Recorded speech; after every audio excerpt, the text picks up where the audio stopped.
All right, I think it's time for an iPad video.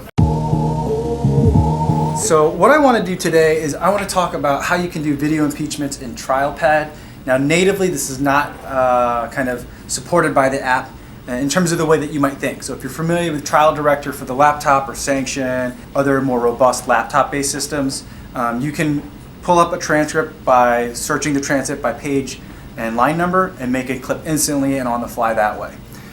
You can't exactly do that on the iPad, but there's a workaround.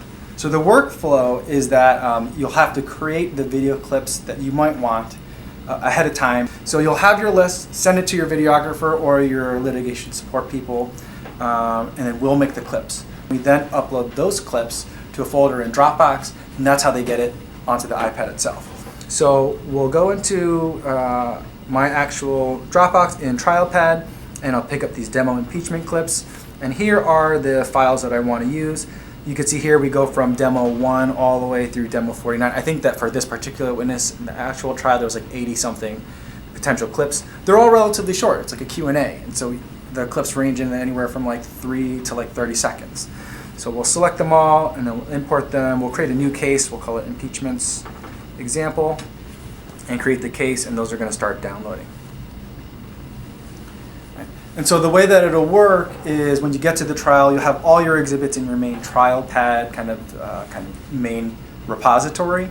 And then when you need to impeach, then you'll have to switch over from the document section, or maybe you're in the key doc section, and you'll switch over to the multimedia section. Once these files download, I'll show you what that looks like.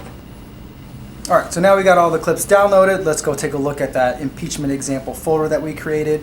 If you look in here, there's no documents there because we haven't uploaded any documents, but in your trial, you'll have all your your PDFs or JPEGs of your exhibits on this side. You'll go through your normal cross, then you'll hear that the opposing expert said something inconsistent with their prior deposition testimony. You'll switch over to multimedia, and then here you'll have a list. And the way that these are numbered for this particular client, they like them numbered a certain way because they give us a numbered list of what they want. No, I'm in the multimedia section, and we pull it up, and let's say it's demo clip 21 that we need to bring up.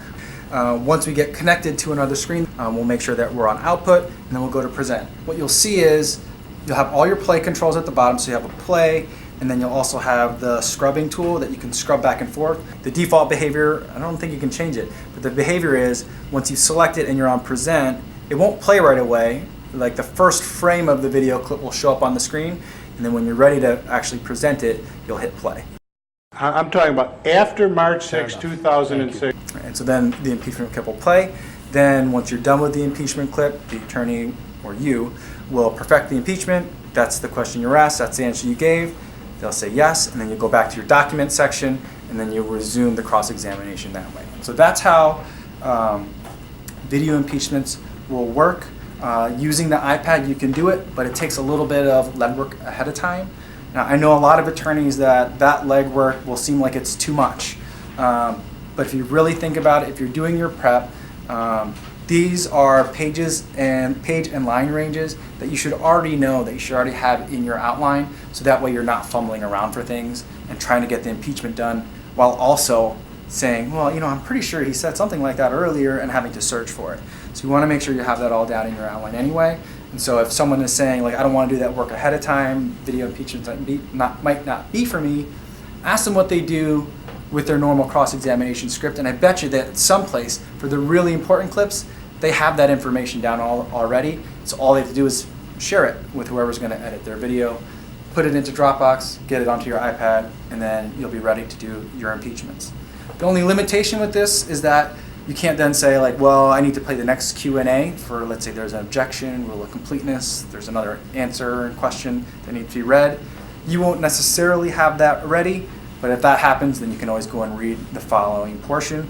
I don't think the jurors are going to really hold it against you too much if the opposing side is suddenly asking you to play something else that you didn't originally anticipate playing.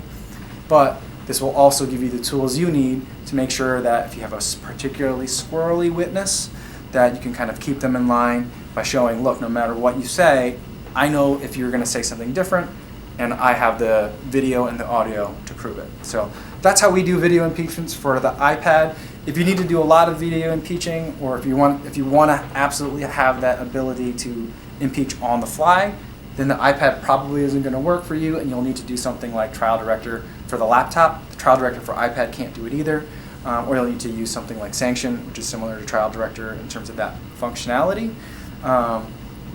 But if you have any questions on that, when you should use one or the other, or any questions at all about this, feel free to leave it in the comments for me. I'd love to talk to you guys down there.